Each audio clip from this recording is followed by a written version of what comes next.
इसमें दान की पराकाष्ठा है, मतलब दान का बहुत महत्व है।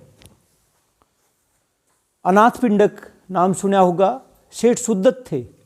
सेठ सुदत्त ने भगवान बुद्ध और भिक्षु संघ के प्रति कितना आदर रखते थे। उन्होंने राजकुमार का जेतवन ही खरीदने का निश्चय ले लिया। सोचो आप, भगवान बुद्ध और उसके भिक्षु संघ के लिए। तो राजकुमार जेत के पास गए और राजकुमार से याचना की कि ये जो आपका आम्रवन है ना, ये मुझे चाहिए। कहता इसको तो मैं किसी भी कीमत पर बेच नहीं सकता। तो सेठ सुदत्त कहने लगे ये मैं किसी भी कीमत पर खरीदना चाहता हूँ। तो कहता है बिछा दो फिर सोने की अशरफियाँ और ले लो। तो सेठ सुदत्त ने, जिसको बाद में अनाथ पिंडक बने, उस सेठ सुदत्त ने सोने की अशरफियों से उस बाग को पाटना शुरू किया। जब 3/4 पाट दिया, 75% पाट दिया, 25% शेष रह गया, तो राजकुमार जेत ने कहा सेठ ये तुम क्या कर रहे हो? कहता मैं इस बाग को खरीद रहा हूँ। कहता मुझे लज्जित ना करो, आप बताओ ये क्या करोगे? कहता है मैं भगवान बुद्ध और उसके भिक्षु संघ को दान करूँगा। को राजकुमार होते हुए वो लज्जित हो गए। कहता है रुक जाओ सेठ, अब ये बाकी का जो बाग है ये मैं दान करूँगा। तो कहने का मतलब ये है कि बौद्ध धर्म में आप देखेंगे तो पता नहीं क्या है। यहाँ बेटे के पैरों में बाप गिरता है, यहाँ पुत्रवधू के पैरों में ससुर गिरता है। जब आप बौद्ध धर्म को पढ़ोगे तो ये बहुत कुछ है। दूसरा, विजय बोध का जो कर्तव्य हम तो सुनना बहुत कुछ चाह रहे थे, राष्ट्रीय स्मारक, क्योंकि अभी 6 दिसंबर आ रहा था, जिसको लंबे समय तक इन्होंने सींचा, उस बाग को उसको पहुंचाया, इंटरनेशनल उसको पहुंचाया भारत में हर जनमानस की तरफ इनको। तो हम बहुत कुछ सुनना चाह रहे थे, लेकिन इन्होंने बड़ा संक्षेप में ही अपना, क्योंकि हो सकता है थपेड़े जो मैं बताया ना, थपेड़े ऐसे ऐसे लग रहे हैं, तो ये घायल लोग हैं, छटपटा रहे हैं, जो भी कुछ है, तो उसकी ये देन है कि ये जो विजय बोध घंटों बोलता था, आज उसने चंद 5 मिनटों में अपनी वाणी को विराम देख के, और है बेटा बोलना, अच्छा ठीक है। देखो यश आए हैं, और यश का कंक्लूजन कैसा होता है वास्तव में ही एक ये बेटा, मैं सोचता हूँ मैं 35 साल में भी जो ये कंक्लूजन देता है वास्तव में सराहनीय है। बेटा आया है तो यश है ये। संविधान की प्रश्नोत्तरी पर ये फर्स्ट रहा और +2 का भी टॉपर रहा। तो बच्चा इसमें ये जो कुछ तैयार किया है इसमें, इसको सुनेंगे। सभी को जय भीम नमो बुद्धस्से। आज बाबा साहेब पे और भगवान बुद्ध पे तो बहुत कुछ हो गया, पापा ने भी बहुत बता दिया, लेकिन आज पापा की रिटायरमेंट है, तो उस पे कुछ पापा के लिए मैंने कि जो बिना आंसू बिना आवाज़ के रोता है वो पिता होता है। जो बिना आंसू बिना आवाज़ के रोता है वो पिता होता है। बच्चों के किस्मत के छेद को जो अपनी बनियान में पहन लेता है वो पिता होता है। घर में सबके लिए नए जूते आते हैं, इसके लिए पिता के तलवे घस जाते हैं। जो अपनी आँखों में दूसरों के सपने सजोता है वो पिता होता है। सच है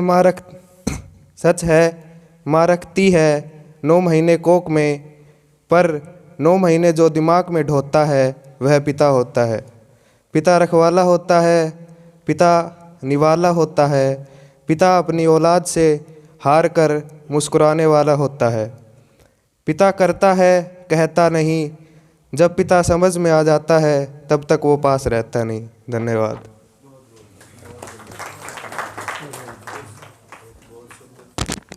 कंक्लूजन होता है जिस विषय पर, वो बेमिसाल होता है। हो सकता हमको 6 दिसंबर को मिले।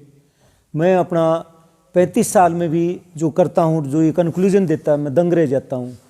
तो बहुत कुछ था आज, लेकिन आज ये पिता का एक निवृत्ति समारोह था, सेवा निवृत्ति, तो उसके ऊपर इसका बोलने की इच्छा हुई, और इसने संक्षेप में ही बहुत कुछ कह गया कि पिता क्या होता है। धन्य है इस तरह के बच्चे जो पिता के ममत्व को, और पिता क्या है, पिता एक ढाल है, सच्चे पिता कैसे होते हैं, पिताओं में भी बड़ा फर्क होता है ना। तो संसार का सबसे महान पिता कौन है? इस दुनिया में सबसे महान पिता का गौरव किसको प्राप्त है? थोड़ा जिसको पता है वो हाथ खड़ा करें। इस संसार में सबसे महान पिता कौन हुए? बहुत साधुवाद है। 3, 4, 5, 6। इस संसार में सबसे महान पिता का गौरव जिसको प्राप्त है, बहुत शाबाश, साधुवाद है इन बच्चों को जिन्होंने हाथ उठाया है। मैं थोड़ा बता दूं क्योंकि या सभी बच्चे बोलें जिन्होंने हाथ उठाया है, बोलें कौन थे? बाबा साहब के पिताजी रामजी सतपाल। हाँ, जोर से बोलें, सारे बच्चे बोलें जिन्होंने भी हाथ उठाया है, कौन थे? अच्छा, चलो मैं बोल देता हूँ। दूसरे संबुद्ध के पिता सूबेदार मेजर रामजी मालोजी सकपाल। ऐसे बोलो भाई, सूबेदार मेजर मालोजी सकपाल। जरा दिखाओ उस महान पिता की फोटो, क्योंकि आज एक पिता का भी सेवानिवृत्ति समारोह है। ये दुनिया में सबसे महान पिता तो लगने से नहीं भाई, दिखाना पड़ेगा ना इधर से, है ना। ये संसार में सबसे महान पिता हुए। हमारे बड़े बेटे ने कहा, जब इनका हमने, कब था इनका जन्मदिन? थोड़ा हाथ खड़ा करें। इस महान पिता का, जिसने दूसरा सम्यक संबुद्ध पैदा किया और जिसने दूसरा सम्यक संबुद्ध का मार्ग प्रशस्त किया, जो अपने बेटे को उच्चतम शिखर के परवान पर बैठा करके उस महान वृक्ष के फल नहीं चखे, वो कौन थे? सूबेदार मेजर मालोजी सकपाल, जो 14 साल मिलिट्री स्कूल में प्रिंसिपल रहे, जिनकी इंग्लिश इतनी बेमिसाल थी कि अंग्रेजी अध्यापकों से भी ज़्यादा महत्व उन्होंने अपनी आत्मकथा में दूसरे सम्यक संबुद्ध ने लिखा कि जो शब्दों का इस्तेमाल करना, अंग्रेजी शब्दों का जो इस्तेमाल करना मेरे पिता ने मुझे सिखाया, वो किसी अंग्रेज अध्यापक ने भी मुझे नहीं सिखाया। सूबेदार मेजर और मेजर नहीं, सूबेदार मेजर रामजी मालोजी सकपाल की इंग्लिश पर कितनी भारी कमांड थी। कब था इनका जन्मदिन? थोड़ा कितने लोग हाथ खड़ा करें। इस संसार के सबसे महान पिता का जन्मदिन कब था? बोलो बोलो, तीनों जो भी जोर से बोलो। 14 नवंबर। तो लेकिन यहाँ मनाया किसका जाता है? बाल दिवस, हाँ, जवाहरलाल नेहरू का। पर जवाहरलाल नेहरू ने इस देश पर एक उपकार तो किया है। क्या लिखा है जवाहरलाल नेहरू ने? वर्ल्ड फेमस एक पुस्तक लिखी। क्या लिखा है उस पुस्तक में? क्या लिखा है? भारतीय खोज में क्या शुरुआत की है? उसमें एक बात लिखी है, ब्राह्मणों ने अपने स्वार्थों की पूर्ति के लिए अपने हिंदू ग्रंथों में 33 करोड़ देवी देवताओं को झूठ मूठ जन्म दिया। क्या लिखा है इस देश के प्रथम प्रधानमंत्री ने क्या लिखा है? ब्राह्मणों ने अपने स्वार्थों की पूर्ति के लिए अपने हिंदू ग्रंथों में 33 करोड़ देवी देवताओं को झूठ मूठ जन्म दिया। तो हमने भी उससे सब, ये थे सूबेदार मेजर रामजी मालोजी सकपाल। 14 नवंबर को इनका जन्मदिन था। मेरे बड़े बेटे आनंद ने बताया, जब इनकी जयंती हुई तो उसका वक्तव्य था बोलने का कि भी सूबेदार मेजर के बारे में बताएं। तो उन्होंने एक लाइन में ही इस बात को बताया, जो इस भारत के निर्माता थे, उसके निर्माता थे सूबेदार रामजी मालोजी सकपाल। जिसने भारत बनाया, उस भारत बनाने वाले के जो बनाने वाले थे, शिल्पकार थे, वो कौन थे? सूबेदार मेजर रामजी मालोजी सकपाल। मतलब भारत को बनाने वाले कौन थे? सम्यक संबुद्ध डॉक्टर अम्बेडकर। और डॉक्टर अम्बेडकर को बनाने वाले कौन थे? सूबेदार मेजर रामजी मालोजी सकपाल। ये संसार के सबसे महान पिता थे और हमें प्राप्त हुआ इनकी जयंती का सेलिब्रेशन मनाने का। नंद किशोर बोध जी बताएं, कितने लोग 14 नवंबर को सेलिब्रेशन किया? आप कहाँ गए? सर देखिए, होता है जितने भी बहुजन महापुरुष हैं, बहुजन महामाताएं हैं, उनका सबका सेलिब्रेशन होता है। बुद्धिज्म में, बाबा साहेब के मिशन एंड मूवमेंट में ज़्यादातर ये कार्यक्रम दिल्ली के अंबेडकर भवन में होते हैं ज़्यादातर। देखो ऐसा है, थोड़ा सा बोध होने का थोड़ा सा परिचय दो और मतलब इरिटेट ना हो। क्या 14 नवंबर पर्टिकुलर दिन भारत में कभी सेलिब्रेशन हुआ? अरे इनने उनने की बात घुमा करके, ठीक है कोई बात हो, क्या 14 नवंबर को सेलिब्रेशन हुआ दुनिया भारत में कहीं आज तक? बताइए विजय बोध जी, कितने साल हो गए आपको बुद्धिस्ट बने?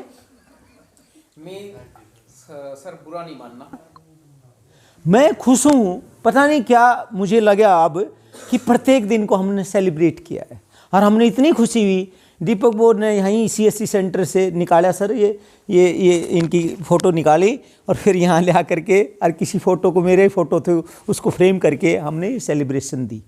तो इसको हम मुद्दा बनाने का नहीं, मैं तो एक शिष्टाचार के नाते पूछा है क्या भाई 14 नवंबर? अरे इससे पहले नंद किशोर बोध जी, हाँ मैंने भी नहीं मनाया, मैं कह रहा हूँ पहली बार मनाया।